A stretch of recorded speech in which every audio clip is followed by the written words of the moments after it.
Après avoir vu c'est quoi le rôle de l'architecte, voyons maintenant comment faire pour devenir un architecte ou une architecte.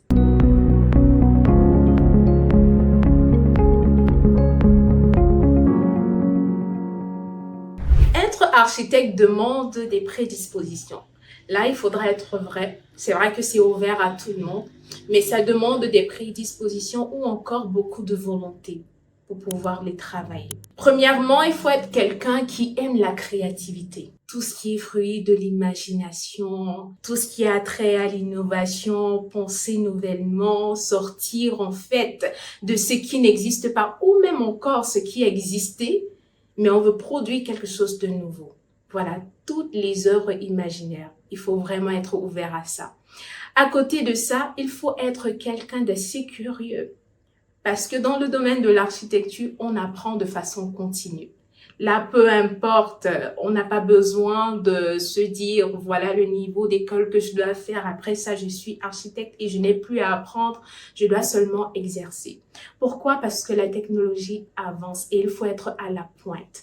Ça demande d'être quelqu'un qui recherche, quelqu'un qui est toujours en quête de quelque chose de nouveau. À côté de ça, il faut être quelqu'un qui a le sens du contact, qui aime bien le contact, quelqu'un de sociable, quelqu'un d'ouvert, qui a également le sens de l'écoute. Je dois être capable d'écouter l'autre pour comprendre son besoin, parce que le besoin ne s'écoute pas lorsqu'on parle. Non, on écoute et on cerne le besoin. Et aussi, l'architecte ne travaille pas pour son compte. Il vient pour satisfaire l'autre. Donc, je viens pour répondre aux besoins de l'autre. À côté de ça également, il faut être quelqu'un d'assez rigoureux. Parce que l'architecture demande une chose, d'avoir le sens du détail.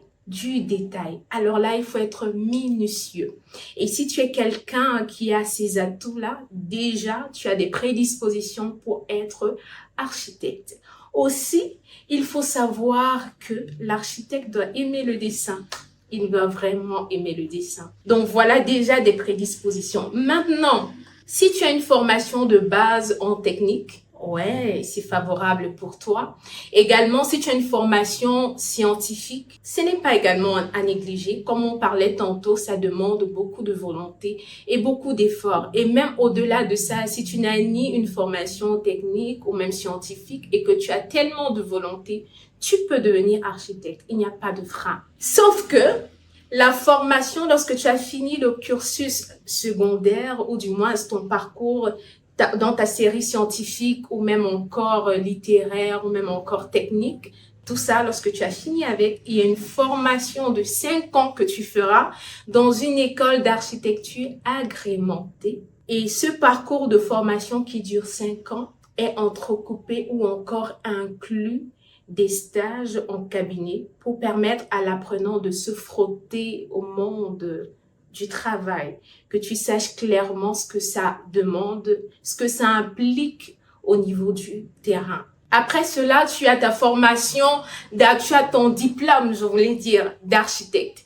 Et après ce diplôme-là, si tu veux bien, tu peux intégrer un cabinet d'architecture ou une agence d'architecture ou encore travailler en freelance. Vraiment, c'est ton choix. Si tu veux intégrer l'ordre des architectes, tu feras également 2 ans un minimum de 2 ans dans un cabinet d'architecture sous la supervision, sous le manteau d'un architecte inscrit à l'ordre des architectes.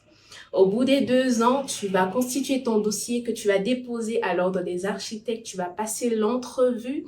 Après cela, tu feras une prestation de serment. Après la prestation de serment, tu auras ton matricule et ton cachet qui viendront comme pour donner du poids à ton diplôme, ça viendra même pour te donner du poids dans l'exercice de tes fonctions. Donc, en réalité, voilà comment faire pour devenir un architecte. C'est vraiment un parcours très, très passionnant. Sauf que, comme j'ai précisé au départ, c'est pas après ceci que tu vas te dire, je suis architecte aguerri. Non du tout. Tu restes dans cette école de l'apprentissage. Tu apprends de façon continue. Tu es toujours en quête de nouveautés, tu fais des recherches, tu cherches nouvellement Et au bout du compte, tu verras que tu seras à la pointe. Et peu importe ce qui arrivera, tu ne seras pas en retard sur le temps, mais plus on avancera, tu auras des choses à offrir. Donc, en clair, voilà comment faire pour devenir architecte. Alors, nous sommes à la fin de cette vidéo. Merci d'avoir écouté avec tellement d'attention. On se dit à la prochaine pour une nouvelle vidéo. Et d'ici là, prends soin de toi. Votre compagne fidèle, prête pour donner vie à vos rêves. Danka Architecture and Design, elle s'offre à vous pour des conseils, l'assistance dans le choix du site, la conception 2D et 3D, l'aménagement et design intérieur, les rendus, les simulations, les devis quantitatifs et estimatifs, la maîtrise d'œuvre comprenant suivi et contrôle du chantier et la mise à disposition d'une équipe compétente pour la réalisation de son projet de construction. Danka Architecture and Design, laissez parler vos rêves et façonnez votre avenir.